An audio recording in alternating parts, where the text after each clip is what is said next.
और हमारा ये हिंदुस्तान जो आज़ाद हुआ, हमारे उलमा ने और बड़े बड़े बुजुर्गों ने जो आज़ाद कराया, इस मुल्क को एक आईन और एक दस्तूर जो बना कर दिया। मेरे भाइयों, इस आईन की वजह से आप चाहें तो आने वाली नस्लों के लिए अपनी बका को साबित कर सकते हैं। लिहाजा मैं एक शेर के साथ अपनी बात खत्म करता हूँ कि खुदा ने आज तक उस कौम की हालत नहीं बदली, खुदा ने आज तक उस कौम की हालत नहीं बदली, न हो ख्याल जिसको खुद अपनी हालत में बदलने का। अस्सलामु अलैकुम व रहमतुल्लाहि व बरकातुहू। हामिदन व मुसल्लियन अम्मा बाद, फ़अऊज़ु बिल्लाहि मिनश शैतानिर रजीम, बिस्मिल्लाहिर रहमानिर रहीम। इन्नल्लाहा ला युग़य्यिरु मा बिक़ौमिन हत्ता युग़य्यिरु मा बिअन्फुसिहिम इला आखिरी। वक़ाल अल्लाहु तबारक व तआला वला तक्तुमुश शहादा वमन यक्तुमहा फ़इन्नहु आसिमुन क़ल्बुहु औ कमा क़ाल अल्लाहु तबारक व तआला।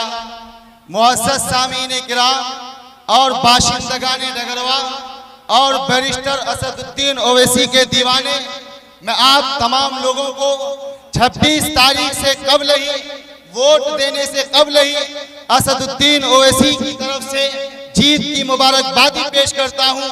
मेरे भाइयों, क्यों ना हमारा बैरिस्टर असदुद्दीन ओवैसी जीतेंगे, क्यों ना जीतेंगे। आप जब भी कहीं देखें, किसी भी मैदान में जाएं, आपको अगर कोई मिलेगा, अगर किसी के दर्द का सहारा मिलेगा, अगर किसी का कोई मसीहा मिलेगा, अगर किसी को रोने वाले को, अगर उनको तसल्ली दिलाने वाला कोई मिलेगा, तो वो सिर्फ और सिर्फ असदुद्दीन ओवैसी का नाम आने वाला है। मेरे भाइयों, याद रखिए, अल्लाह तबारक व तआला ने आपको ये वोट की ताकत दी है। आप इस वोट की ताकत से चाहे तो आने वाली नस्लों के लिए, अपनी आने वाली औलादों के लिए आप चाहे तो इनकलाब ला सकते हैं। आप चाहे तो इस इलाके का, सीमांचल का और पूरे मुआशरे की बदहाली को खुशहालियों में तब्दील कर सकते हैं। मेरे भाइयों, आज असदुद्दीन ओवैसी ऐसे नहीं रहे कि गुमनाम है। अब बच्चा बच्चा और हिंदुस्तान का हर एक फर्द, हर बशर जानता है कि कौन किसका मसीहा है और कौन मुसलमानों के साथ खड़ा होने वाला है, कौन मजलूमों के साथ खड़ा होने वाला है, कौन हिंदुस्तान के हर गय्योर के साथ, हमीयत के साथ खड़ा होने वाला है। मेरे भाइयों, याद रखिए, आज मुल्क हिंदुस्तान में जो हमारे मुसलमानों के साथ जो हालात हैं, जो दौर है, वो साढ़े 1400 साल मक्की हालात के दौर से कहीं ना कहीं मुताबिकत रखती है।